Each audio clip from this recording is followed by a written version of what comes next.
জগদ্ধাত্রী বা পুজোকে উপলক্ষ করে আমি এই ভিডিওটা পোস্ট করেছি আমার চ্যানেলে।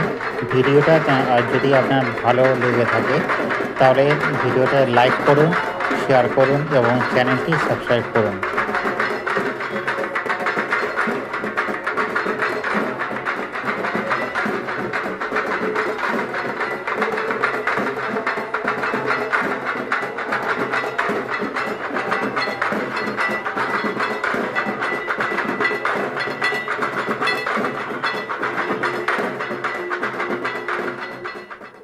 লেক কালীবাড়ি প্রত্যেকটা পুজোতেই আসি আর জগন্নাথ পুজোর বাদে দেখতে পাচ্ছ বেশ সুন্দর করে কিন্তু সাজিয়ে টোটাল যে অংশটা এটা প্রত্যেক বছরই সাজায় প্রত্যেকটা পুজোতেই দেখতে পাচ্ছ দারুণ লাগছে। চলো ভেতরে যাই, বাজনা বাজছে এই যে উদ্যানটা প্রতিমাটাকে তোমাদের মেনে